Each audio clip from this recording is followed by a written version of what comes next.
Okay, y'all, so, I know I look like shit, but it's because I wanted to do this video, about what depression has done to me, how it's made me feel, and the only way to do it is openly, honestly, and being as raw as I can. That's why no makeup, because when you're depressed, you don't think about that. You don't think about makeup, you don't think about eating. Well, some people do. Some people overeat when they're depressed. I don't eat at all. You don't think about anything. Like, you don't think about. Some people don't think about their personal hygiene. Some people can't get up out of bed. With me, I get so depressed that I think about dying because I just want everything to stop. I want the pain to stop. And with me, it's always, it's never going to end. It's never going to go away. It's never going to get any better. That's how my brain works. My battle with depression and anxiety started when I was only a kid. I was 13. I was an athlete. I was a figure skater. I was also a cheerleader. And I had a mom that was always pushing me to do well academically. Because, you can't get into college if you don't get good grades. And they're gonna kick you off the cheerleading squad if you don't keep your grades up. And, I had friends that were all about looking good and, wanting to impress boys. And at that point, I didn't really care, but I was hanging out with girls that did care, and I wanted to look good because I hung out with them. So that was another thing, like trying to, please everybody around me. From my friends to my teachers to my parents. Well, except for my dad. My dad didn't care. I mean, he cared about me, but he didn't care about all that stuff, My dad was great. I miss him, actually. I used to spend whole summers out in the yard working on cars with him. I learned everything I know from my dad about cars. He made sure I would never be stranded on the side of the road, and I'd never have to rely on a man to fix my car. I love my dad. He's my hero. How many people can say that about their dads, right? But to get back on the subject, sorry, I'm rambling. I'm nervous because I know I look like shit. But like I said, I wanted to do this video as honestly as I could, and I felt like if I put makeup on, it wouldn't be very honest because it wouldn't show the real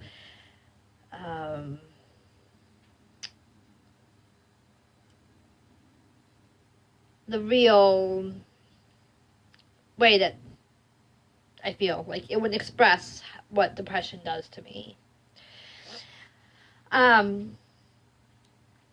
So yeah, I started, my first battle with depression was when I was 13. And anxiety, because that's when I had my first anxiety attack too, was when I was 13. I was getting ready I was doing a exhibition show for figure skating. I was doing an exhibition show, and I remember being super nervous leading up to it. And I remember when I got there, my mom's like, remember to do this, remember to do that, remember to do this, remember this, da da da da da da da da da. And I'm just like, I was overwhelmed. My dad was just like, go out there and have fun. And my mom was like, do this, get this jump right. You've worked hard on your jumps. Get this jump right. Do this, do this, do this, do this.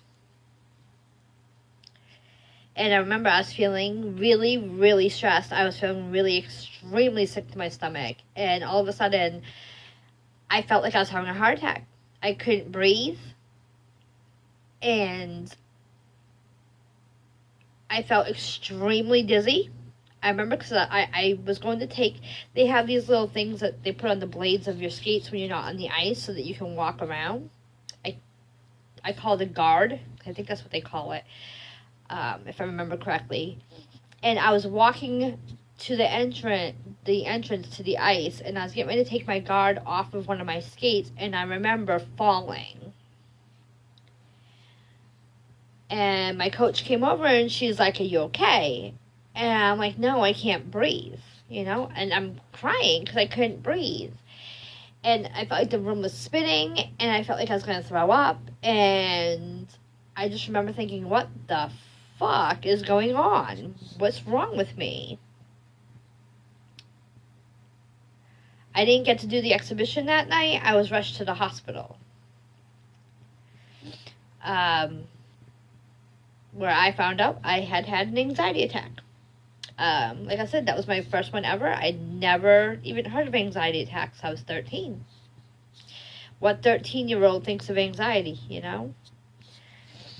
And I remember my mom being like, "Well, what was wrong? What happened? What was wrong? What made you, what made you feel that way?" And I remember I couldn't tell her because I couldn't quite find the words to tell her, I'm just thinking, I need a hug, I need to be comforted, and my mom's 50 questioning me, it's like, I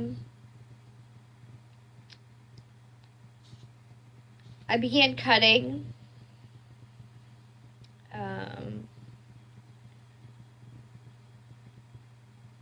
Weight's a big thing when you're into sports.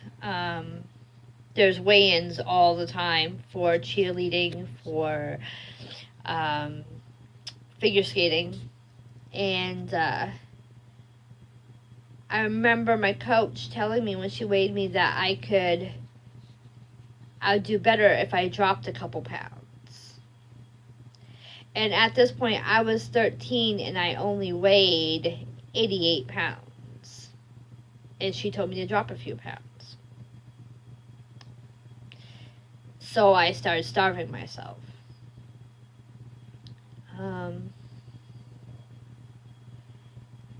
I did this up until people started to, I did it for like a year until people started to realize what I was doing, and then I started to make myself sick. I'd eat, and then I'd stick my finger down my throat and make myself sick. I became what was called bulimic. It was just easier than having people, on me about, you need to eat, you need to eat, did you eat, what'd you eat? So I ate, and I would throw it up later. Not later, but you know what I mean, you get the gist. And I did that from the age of 14 to the age of 21. I finally got myself help when I got pregnant with my daughter. Let's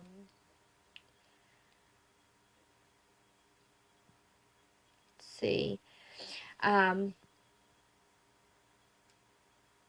had my very first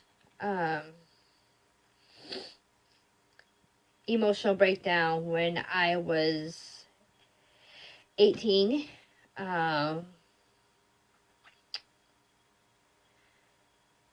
Because I couldn't handle, we had some family stuff go down that I just was overwhelmed by. I don't want to get into it. And I couldn't handle it. And I wound up on antidepressants at the age of 18. That's sad in there.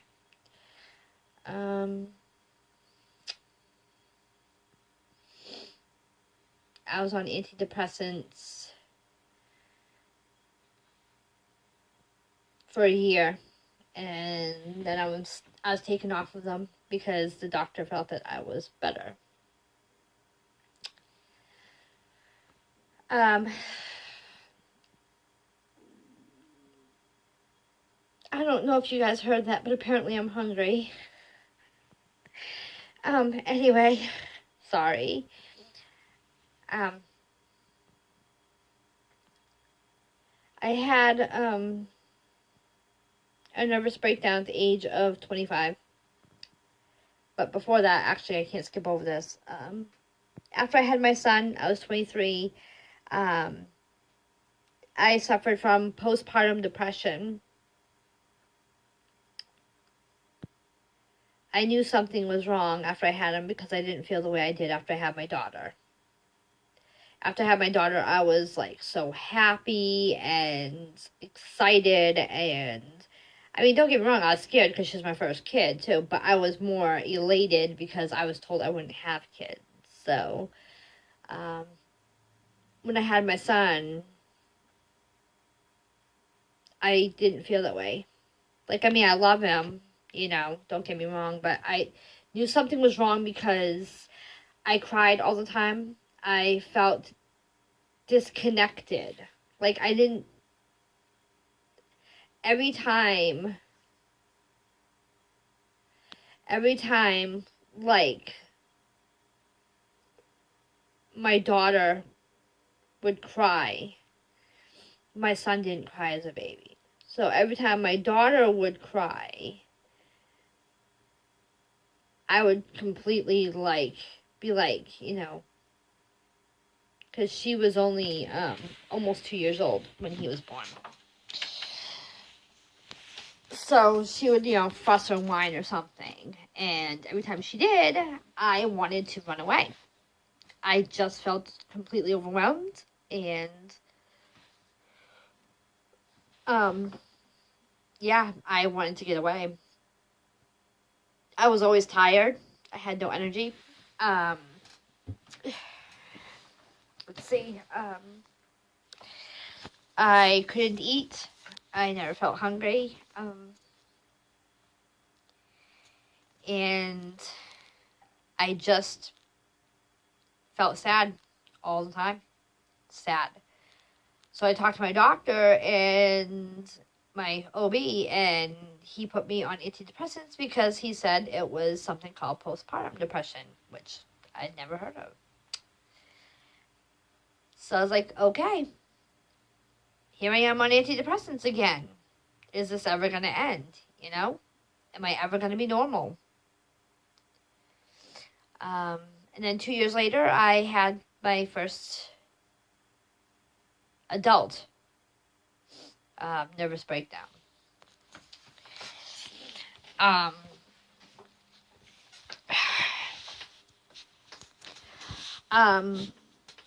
My kid's dad and I had filed for divorce, and I remember just thinking, because, like, he was the love of my life, I fell in love with him when I was 17, and I married him out of high school, and we had we bought a house, had a family, and I thought, damn, he and I never fought, so I was like, damn, I have a really good relationship, like, we get along great, we had similar interests, and I just thought, I had the perfect life, I guess I was naive,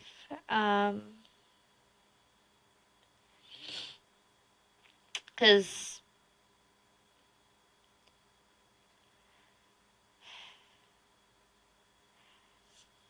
9.5 years later, after we got married, we were together almost 10 years, and I found out he was gay. I came home and found him with another man. I flipped out. I completely lost my shit. And he moved out of the house, and I filed for divorce. Pardon me for a second.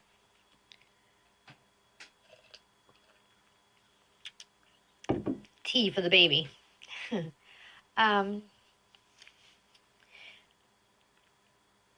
he moved out and he started taking the kids on weekends. He was staying with his mom. Um, I remember coming home one Friday after dropping the kids off because we used to have to meet in a mutual spot because I didn't want him coming to the house because he was just too much to deal with at that point. And I remember coming home and I sat in my driveway for a minute and I decided, you know what? Fuck this. I'm getting myself a bottle. Pulled out the driveway, went to the nearest store, picked up the biggest bottle of Jose Cuervo I could find, got back home, cracked it open, got myself to a point where I was numb. Like, I wasn't drunk, but I was numb. I picked up the biggest knife I could find in my kitchen and I sliced both my wrists. My sister, who never, ever came to visit me, decided to pay me a visit out of the blue. And when she got to my house, we had glass doors. She could see in my kitchen. When she got to my house, she saw me through the doors, bleeding to death on my kitchen floor. She broke the glass to get in, and she saved my life. I remember waking up in the hospital being kind of pissed at her for doing it, because I was like, I just wanted it to end. I just wanted the pain to stop. I couldn't take anymore. I felt overwhelmed. I felt like a failure. I felt like a horrible mom. I felt like I was just losing my shit. I really did. I wound up in a psych hospital for 14 days. I was on suicide watch. I was put on medications. One of the medications while I was there made me crazy. It made me try to kill myself again. I tried to hang myself. I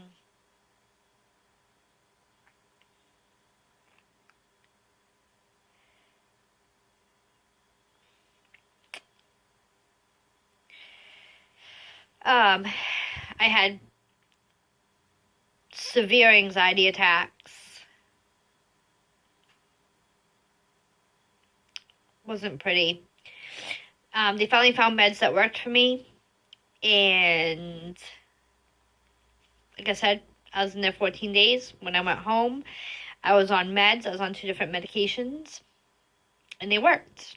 I was on them for 4.5 years before I was finally taken off of them.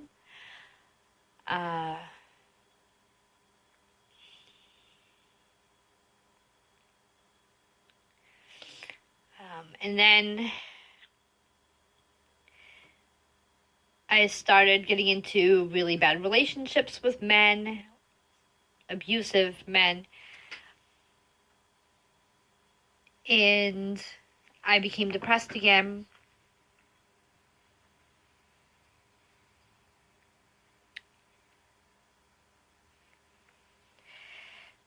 And I started cutting.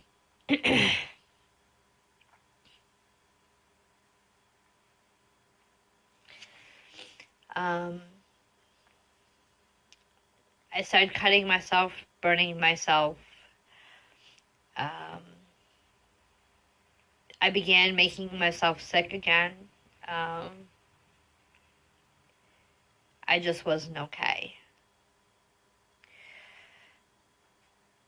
I didn't go and get help because the guys I was with, their families didn't believe in shit like that, and I tried to please everybody. I didn't think about myself, so I didn't go to get help because I didn't want to embarrass them or have to explain to anybody why I was on medication or why I was seeing a psychiatrist, therapist, whatever you want to call it.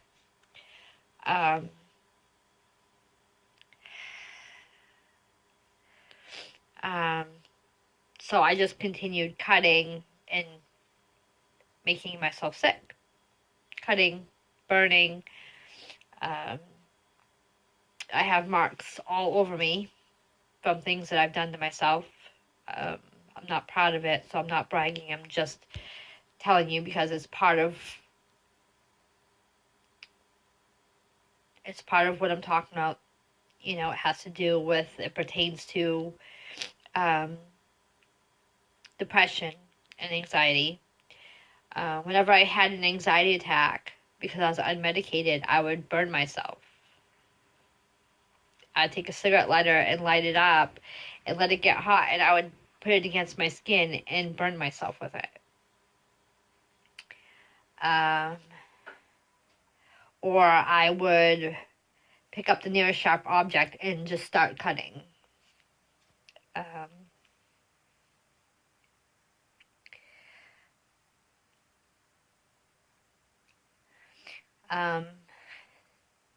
So last Monday, I finally decided, after years of,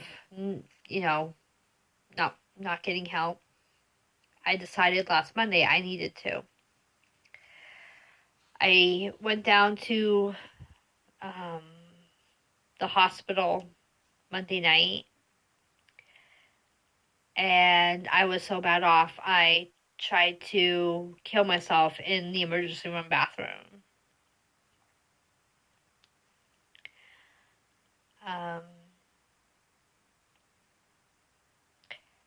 I was in the hospital this time for 9.5 days. I was just released 2 days ago. I was having crippling anxiety. Whenever it came to, like, being around a lot of people, or there was one patient in there that was always flipping out. He was always screaming and, like, calling the nurses names, and that sent me into an anxiety attack every time he opened his mouth. Whenever the patients would fight with the nurses, it would set me off. I was on suicide watch for 3 days, and I'm on 3 different medications for my depression and anxiety. I was a mess. I couldn't stop crying. I couldn't eat. Couldn't sleep.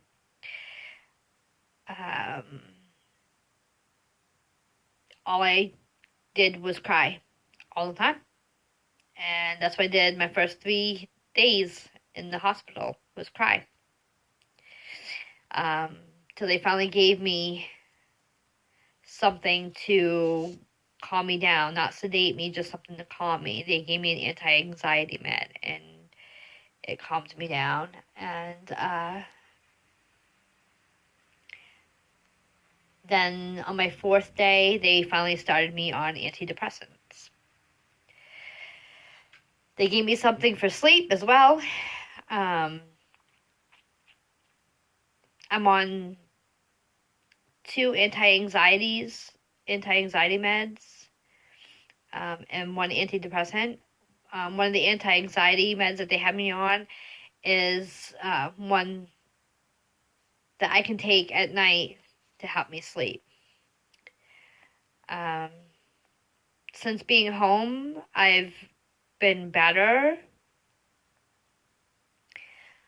but it is a struggle. Like, I haven't taken my meds today, and because I wanted to do this video, like I said, as open and honest as I could, and I didn't want to be all, medicated and, not showing how I really am when I'm not medicated.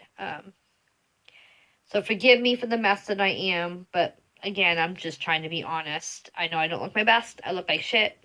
I can see that. That will be remedied as soon as I'm done with this video. But yeah, so it's been, depression and anxiety has been a constant off and on thing for me since I was a kid. And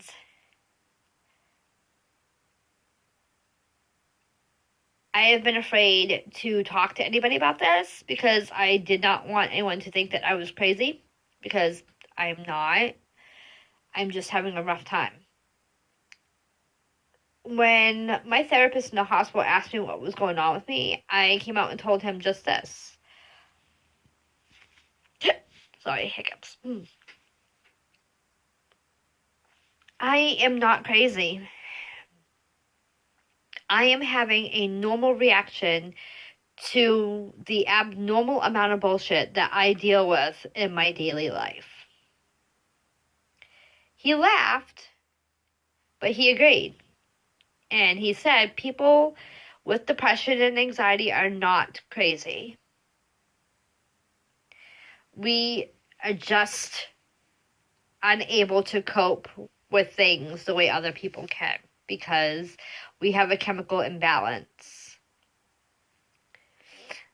Nobody knows what causes it. It just happens.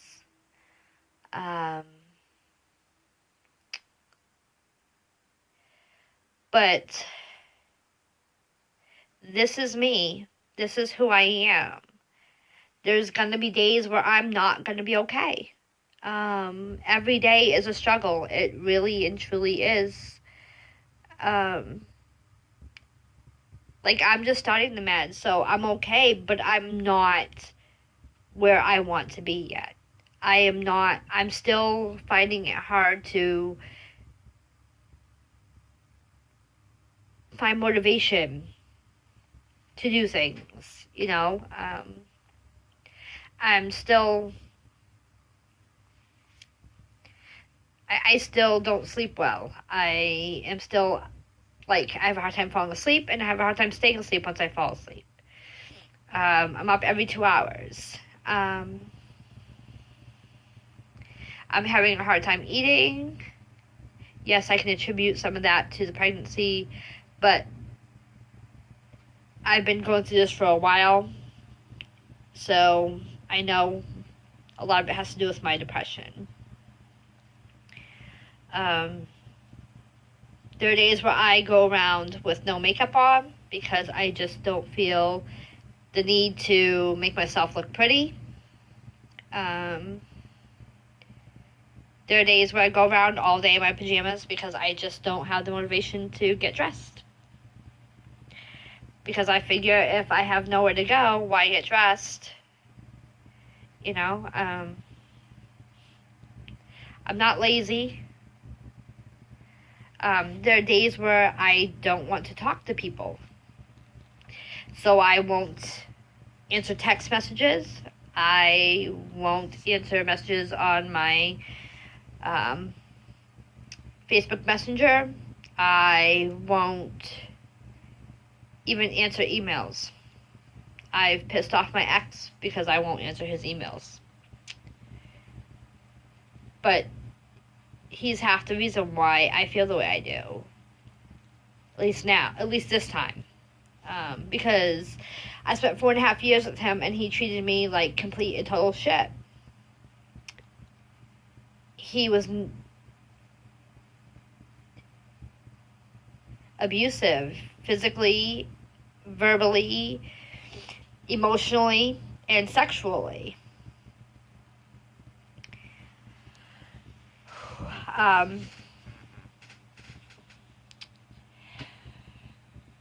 He literally held me hostage in his parents' house for almost a year. He made me quit every job I ever had. And then he would complain that he was the only one working. But he would quit his jobs whenever child support reinforcement caught up to him and started taking money out of his checks. But I digress. This isn't about him. It's about my depression. But he still, to this day, tries to hold control over me, even though we're not together. He's trying to forbid me from leaving the state because I'm pregnant. When he found out about the baby, he accused me of being unfaithful to him. He accused me of lying to him. He called me awful names. He has threatened to try to take this baby away from me when it's born. He has done everything he can to make me miserable. So I took my power back from him, and I'm proud of myself because I told him that I didn't want to deal with his shit anymore, because I told him that I am my own person. He has no control over me anymore.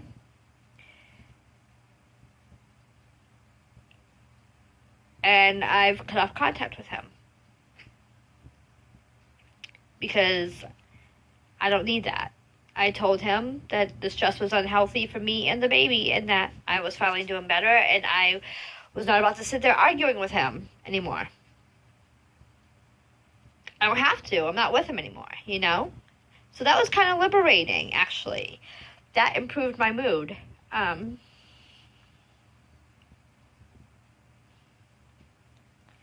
But yeah, so I'm sorry. So yeah, if I don't answer messages or something, it's not because I'm ignoring you. It's because I need time for me. I need to take what I'm calling an emotional timeout. I have to take care of myself because I'm a mom first. And now I'm a high-risk pregnancy. I'm having a high-risk pregnancy. I can't get my words to sound or come out right. So pardon me if something I say doesn't sound right. But yeah, I'm having a high-risk pregnancy. Because I have diabetes and lupus. And both of those things can be deadly during pregnancy. And, well, this depression isn't making that any better. So, yeah, just be patient with me. Don't bombard my inbox or my phone with messages. I'll get back to you. You don't have to bomb me with them. You know, don't do that to me, because that overwhelms me, and I don't need that right now. I need support and understanding from my friends and my family. I need love, you know? Depression and anxiety are very scary. And compound that on top of the fact that I also have PTSD from all the abuse I've endured. I have flashbacks that leave me curled up on the floor crying, literally. This is hard for me to deal with right now. It really, really is. This is tough. It's the toughest battle I think I've ever had to fight for myself. I'm trying to get my mind right again. You know, I'm trying to get better. So if you can't handle that, then seriously, please feel free to not be friends with me. Feel free to not talk to me, because it won't bother me. Well, it depends on who you are. If you're somebody I hold, dear to me, then it'll bother me. But otherwise, it won't bother me.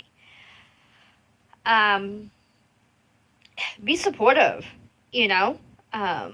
show love for me. Don't, sit there and get pissy because I'm not talking to you. Don't get mad because I don't call you, This is a struggle. It's really, really hard. And unless you've had depression, or any of these, or any mental illness, you have no idea what we go through every day. It is a fucking battle.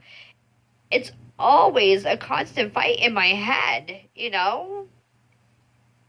I don't know how else to explain it.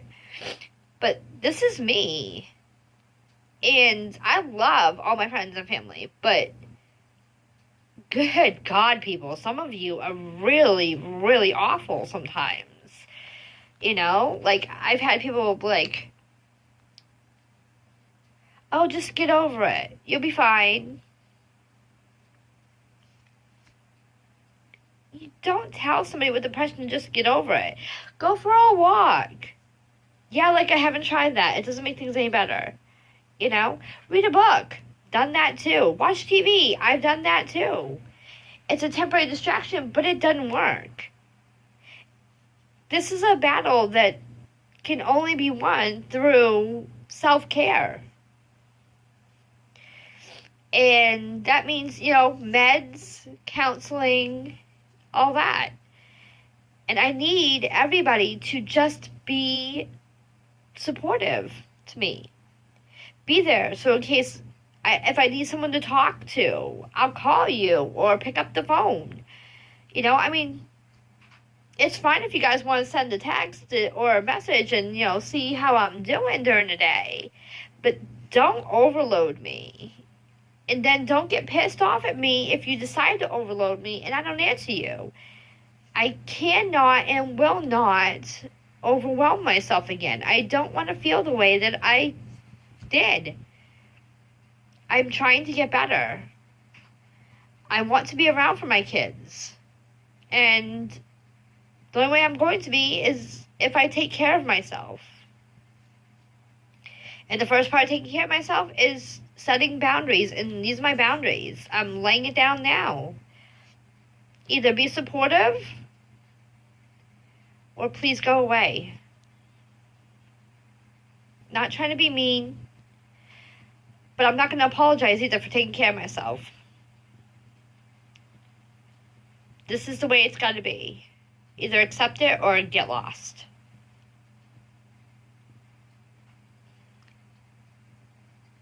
Because I need people who love me and support me.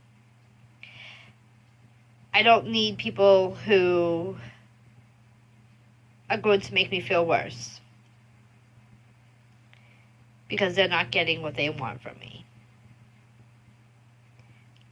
This is me taking myself back, taking back my life, fighting for my health so that I can be around for my kids.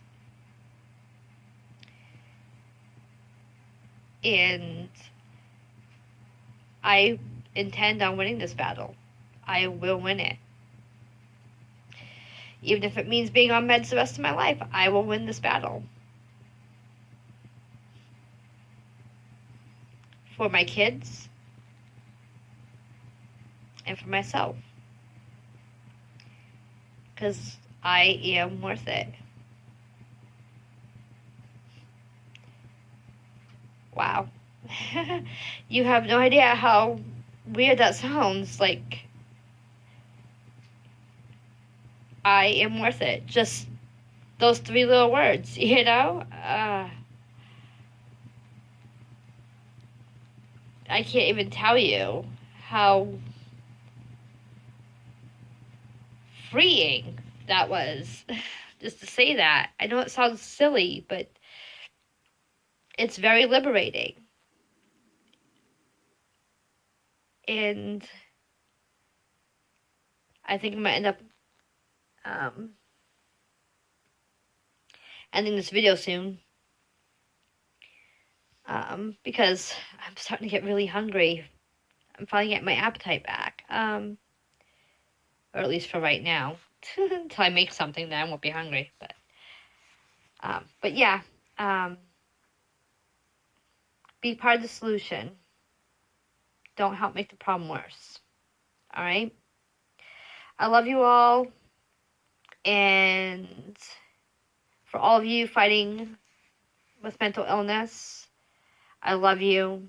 I'm proud of you. Keep your head up. I know how hard it is.